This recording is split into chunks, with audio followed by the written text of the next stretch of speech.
Okay friends, in previous video we have seen Rankins pressure, active pressure. Now we will see passive earth pressure. Same concept. Again, this is my ground surface, that is GS, and it is at a depth of Z, sigma V, sigma H. These are the same points. Now here the value is changing here. A dash, A double dash. Means here what is happening here? Instead of taking in one circle, I am increasing some more pressure. Means what will happen? Compression we are doing here. What we are doing? Compression. Because passive pressure how will be there? This is my retaining wall. Okay, passive pressure will come inside of the wall. What will happen? It will come to the inside of the wall. This is my wall and pressure will come like this. Means whenever pressure is coming like this, means what? It is going to touch the wall. Obviously failure will get easily. For this purpose what we are doing? We are increasing the pressure. With this, whenever we are increasing the pressure, the dimension is changing. That is A dash and A double dash. Okay. Here, the main point we have to remember here, that is, if you see here, I have written one small point. The circle one indicates in situ condition. In situ condition means inside pressure, you can say. What is this one? Inside condition, which point A indicates horizontal stress and point B indicates vertical stress.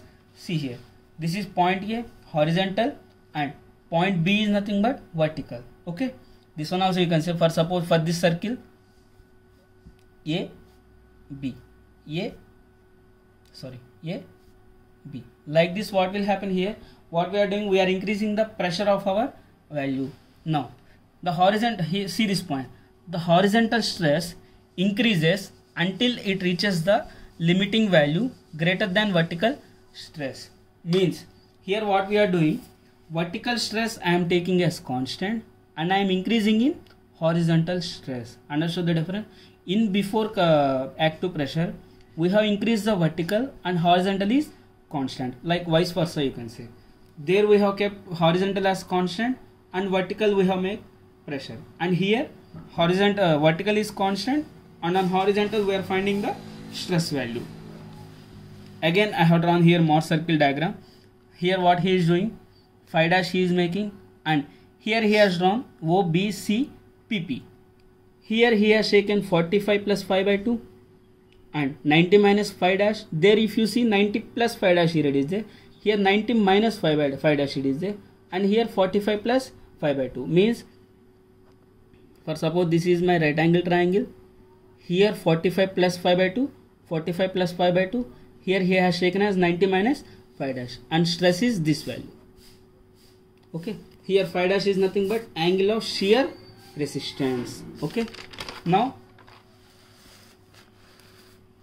the expression for passive pressure PP can be obtained by using above the figure. That is PP is equal to OC plus CA.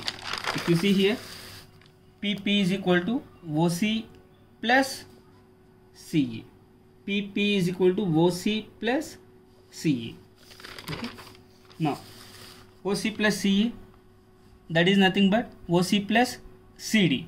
CD is nothing but OC sin phi dash. Again same concept, that is OC plus, if I am taking OC common here, 1 plus sin phi dash. Same here OB, OC minus BC, that is OC minus CD. This is a OB you can say. This part we are doing here, that is OB. For finding OB, OC minus CB. This part, before we have taken PP part, now we are taking this B part. If I am taking OB, that is equal to OC minus OB, then I will get this exact value. See here, OB is equal to overall OC minus BC. Again I am finding here BC value, that is CD, where CD is equal to OC sin phi dash. Here sigma V is equal to OC minus 1 minus sin phi dash. What is the formula? PP minus sigma V, that is equal to, now PP value how much here we got? 1 plus sin phi dash, and sigma V is nothing but 1 minus sin phi dash. Both values I am taking here. Now here you may have dot OC, here it is there. OC will be cancelled. Remaining part is this one. Now again same, PP is equal to this sigma V I am taking in right hand side. So 1 plus sine phi dash divided by 1 minus sine phi dash into sigma v. So what is this sigma v? Gamma z. Gamma is nothing but unit weight of soil and z is nothing but depth. So Kp is equal to 1 plus sine phi divided by 1 minus sine phi. Okay. Now one more thing I have to explain here for you, that is which will be helpful. What is our Ka? 1 minus sine phi divided by 1 plus sine phi. What is our Kp? 1 plus sine phi divided by 1 minus sine phi. So here I have to make small relation here, that is Kp and Kv. Now here if you see 1 minus sine phi divided by 1 plus sine phi, 1 plus sine phi divided by 1 minus sine phi, means here what is happening? Kp is the reciprocal of Ka. What is? Kp is the reciprocal of Ka. How?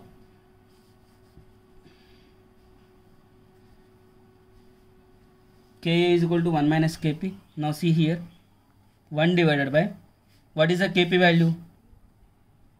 1 plus sine phi divided by 1 minus sine phi. Obviously here how it is there? This is in denominator. This one will go to numerator. That is 1 minus sine phi divided by 1 plus sine phi. What is this 1 minus sine phi divided by 1 plus sine phi? It is nothing but Ka. Understood? Now the Ka and Kp relation is Ka is equal to 1 divided by Kp. This relation is constant for all. Whether you are doing Coulomb's active pressure, whether you are doing Rankine, wherever it is, this one will be constant. That is Ka is equal to 1 minus Kp. Thank you.